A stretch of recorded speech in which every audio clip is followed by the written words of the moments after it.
AKTU engineering chemistry unit 4 के part 2 के quick shot में आपका स्वागत है। सबसे पहले आप सिलेबस देख सकते हैं जो इस वीडियो में हम कवर करने वाले हैं। सबसे पहले फ्यूल के बारे में समझ लेते हैं। फ्यूल बेसिकली कोई भी ऐसा मटेरियल होता है जिसको कि जब हम बर्न करते हैं तो वो हमें एनर्जी देता है। वो एनर्जी हीट के फॉर्म में हो सकती है या फिर पावर के फॉर्म में हो सकती है, जैसे कि पेट्रोल, डीजल, कोल, ये सारे स्टैंडर्ड एग्जांपल्स हैं।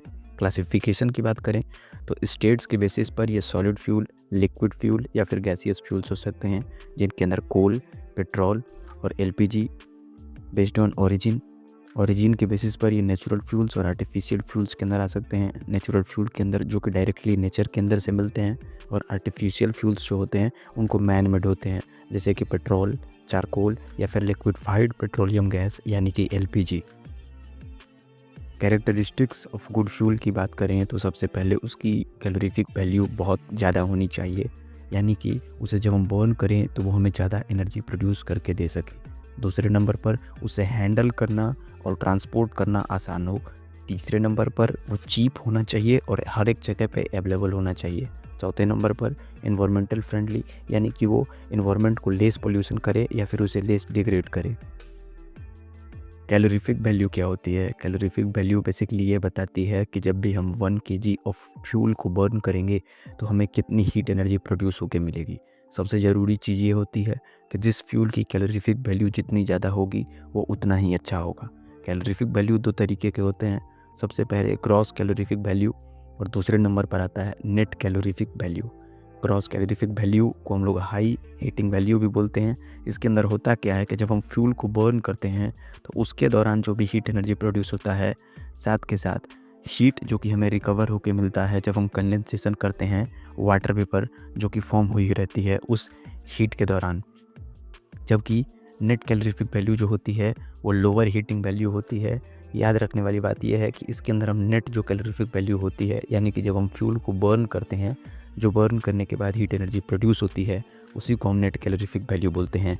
ये एक स्टैंडर्ड होता है जिससे हम ये पता कर पाते हैं कि फ्यूल कितनी एनर्जी प्रोड्यूस करेगा। क्रॉस कैलोरीफिक वैल्यू के अंदर हम टोटल एनर्जी प्रोड्यूस जो होता है उसको कैलकुलेट करते हैं, यानी कि जीसीबी जो होगा वो एनसीबी से ज़्यादा होगा, जिसके लिए standard formula GCV is equal to NCV plus M times 587 दिया गया है, जहाँ पर कि M क्या है? M जो होता है वो मास ऑफ वाटर कंबसन के दौरान जो भी फॉर्म होगा उसको हम यहाँ पर लिखते हैं। जो थियोरेटिकल कैलकुलेशंस करते हैं या फिर अब्स्ट्रैक्ट कैलकुलेशंस करते हैं उनके अंदर हम बेसिकली क्या करते हैं, GCV को मेजर करते हैं, जबकि जो प्रैक्टिकल कैलकुलेशंस या फिर प्रैक्टिकल एप्लीकेशंस के अंदर हम NCV को मेजर करते हैं, क्योंकि वो ज़्यादा रेलेवेंट होता है। वो ये बताता है कि हमें basically net amount of energy जो कि फ्यूल से मिलेगी उसी को हम स्टडी करते हैं। बॉम्ब कैलोरीमीटर बेसिकली क्या होता है? इसको यूज करके हम फ्यूल की कैलोरीफिक वैल्यू को मेजर कर सकते हैं।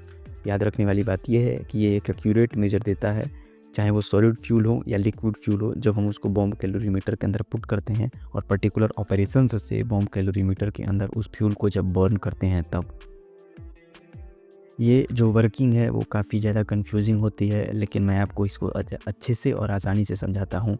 होता क्या है, इसके अंदर जो छोटा सा कप आपको दिखाई दे रहा होगा उसके अंदर हम एक स्मॉल अमाउंट ऑफ फ्यूल को पुट करते हैं, साथ के साथ एक ऑक्सीजन जिसको कि हम हाई प्रेशर पर पुट करते हैं ताकि जो कंबसन प्रोसेस हो वो पूरी तरीके से कंप्लीट हो सके। उसके बाद इन जो कप जिसके अंदर हमने फ्यूल को और ऑक्सीजन को एट हाई प्रेशर भर रखा है, उनको हम इस पर्टिकुलर बॉम्ब कैलोरीमीटर के अंदर प्लेस कर देते हैं, जैसा कि आप डायग्राम में देख सकते हैं। इस पर्टिकुलर जो बॉम्ब कैलोरीमीटर के अंदर खाली जगह है उसके अंदर हम वाटर भर देते हैं और उसको बेसिकली क्या कर देते हैं, इंसुलेट कर देते हैं, जिससे कि कोई भी हीट एनर्जी का लॉस ना हो सके। उसके बाद हम बेसिकली इलेक्ट्रिक वायर्स के थ्रू इलेक्ट्रिक करंट पास करते हैं, जिसके कारण जो फ्यूल होता है वो कम्प्लीटली बर्न करता है और वाटर जो होता है वो हीट करता है। जिसके बाद हम उस पर्टिकुलर वाटर के टेम्परेचर को बेसिकली राइज इन टेम्परेचर को जब मेजर कर लेते हैं तो उसकी कॉरस्पॉन्डिंग हमें ये पता चल जाता है कि उस पर्टिकुलर फ्यूल की कैलोरीफिक वैल्यू क्या होगी, क्योंकि टेम्परेचर चेंज से हम ये इजीली कैलकुलेट कर सकते हैं। Thank you for watching. अगर यहाँ तक वीडियो देखा है तो आप डिस्क्रिप्शन में दी गई लिंक से PDF को एक्सेस कर सकते हैं और भी वीडियोज़ देखने के लिए चैनल को विजिट कर सकते हैं।